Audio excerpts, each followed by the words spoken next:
how did your journey started to Saudi Arabia? Again, subhanallah, especially reflecting, my time in Saudi Arabia, I suppose, was between 2009 and 2013, intermittent periods, period of time I was in Jamia Islamiyah, and then I left, and I spent time in Medina after that, and then after in Mecca, both studying and working. My journey to Saudi Arabia began, I suppose, because I wanted to live in a Muslim country and study Islam. And I initially wanted to go to live in Yemen in a place called Damaj. There was a village started by Sheikh Muqbil bin Hadi al-Wadi, and it was being run by Sheikh Yahya al-Hajuri. Alhamdulillah, I heard many great things about the village, but my mum, she didn't want me to go to Yemen. And of course, as Muslims, we know like your mother cannot be upset, subhanAllah. So the Sheikh introduced me to a very beloved brother. And that brother, may Allah bless him, Sheikh Abu Layla, Ahmed Hassan, someone who I can say is like a father figure. And subhanAllah, I should give him more respect as well, to be honest, for what he has done for me as a man. He met me in the masjid one day, and the next day he said, give me your pictures and your passport. And then subhanAllah, he called me like in August, the 1st of 2009, and then took me to Saudi Arabia for Umrah. Wallah, I didn't pay nothing, by Allah's rahmah. And then I went there, I met with the head of the Islamic University, and he told me that I would come the next year, which I did. My name is on the list from 2010, alhamdulillah. I was one of 2 Irish students accepted, and the only one that arrived. The other brother, I believe, was a Somali brother, but he never came. But when I went to Saudi Arabia in the beginning, I wasn't patient, man. I wasn't patient. I was newly married, young child, and I wasn't patient. I didn't understand the system. You know, Saudi Arabia, they say, come back tomorrow, come back tomorrow. It used to really frustrate me.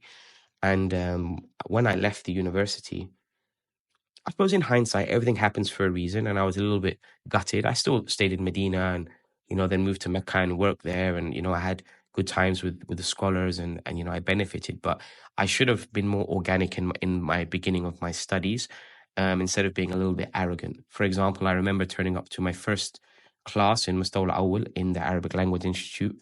And when I came on the day, so then when I went to Saudi Arabia, the weekend was Thursday and Friday. So the first day of class was Saturday. Then when I came on Saturday, they told me class is going to start next Saturday.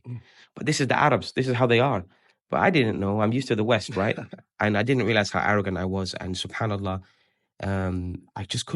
culturally, I found it so difficult. And I guess maybe there was a part of me that wasn't sincere enough. And I retained information so well. And very young into being a Muslim, I got so much love from people. I had so many yes men around me, so many masjids calling me, and I should have been just concentrating on my studies.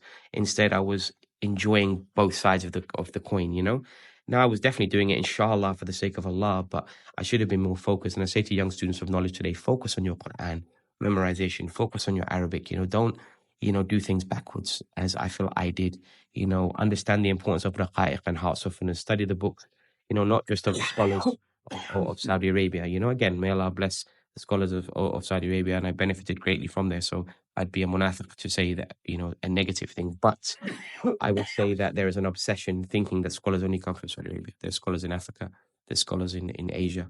When I visited South Africa in 2015, and I met with the likes of Sheikh Ahmed Al-Azami, he's a great muhaddith of hadith from the Indian continent. Great people. The Indians in South Africa are different, mashallah. When I went there, I said, subhanAllah, this is not Southall, It's completely different, The Indians there are superior in knowledge and in dunya. Allah has blessed them in both ways, alhamdulillah. And then, brother, always seeking knowledge, whether it was from the tapes of Sheikh Ibn Baz, Ibn Uthaymeen, Sheikh Al-Albani, whether it was listening to, individuals, teaching the books of Al-Bukhari and Muslim, whether it was sitting in the haram in Medina. I mean, I used to sit in the beginning in the durus of Sheikh Abdul Muslim Abbad. I didn't even understand him.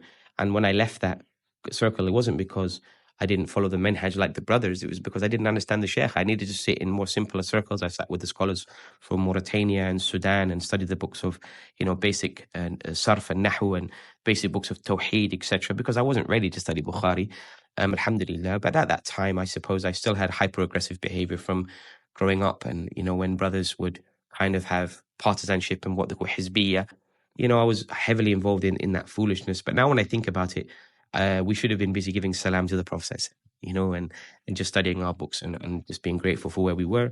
I was very fortunate to make Hajj, to make Umrah. Alhamdulillah, if Allah accepted, 20 or 30 times, got to sit in the Haram on a daily basis. When I lived in Mecca, I lived in a place called Awali, On one occasion, I lived in a place called Awali, and I was very fortunate to live next to very, very like supreme, great scholars. And what's crazy in Saudi Arabia, like you'll have like the biggest scholar, and the people of that area don't even care. He's just there, just reading the Quran all day, and no one even asks him questions. And my friend, Abu Abdulaziz, may Allah bless him, I'll never forget it. He went up to the Sheikh, Sheikh, what time is this salah? Like, just wants to say something to the Sheikh. And the Sheikh said, like, read the clock. Like, come on, what's wrong with you? But, you know, like, we were, like, young, and the Sheikhs for us are, like, our celebrities, you know, subhanAllah.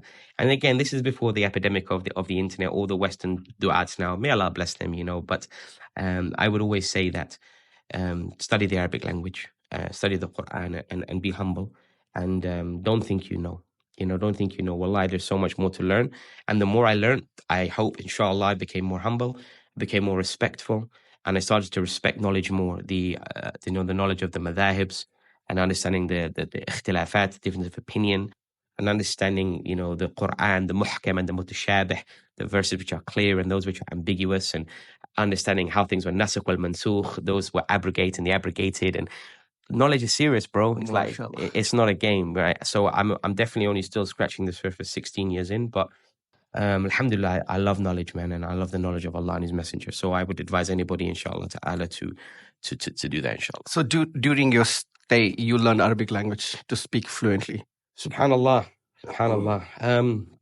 I would say that my Arabic studies have improved and got better through many funny things. So I tell you, it's a funny story, but I used to get into taxis and just say vocabulary. I would ask questions. I would write down in the daftar, like in the small notebook, vocabulary.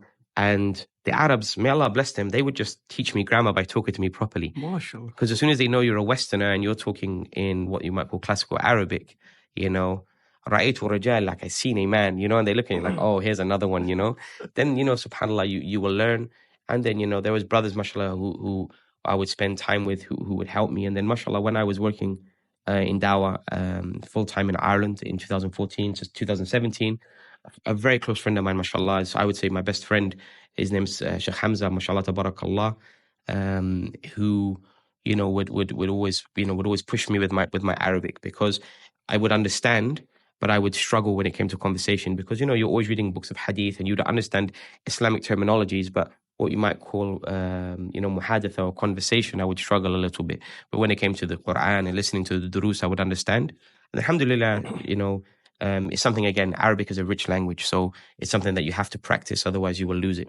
But yeah, mashallah, tabarakallah, during the time between 2009 and 2013, I gained a grasp of the Arabic language, alhamdulillah, which Allah subhanahu wa ta'ala has let me keep until today. And like Ibn Uthaymin used to say, the student of knowledge must also teach. So what you learn, you teach, so then it becomes action and it becomes helpful for other people as well. Jazakallah.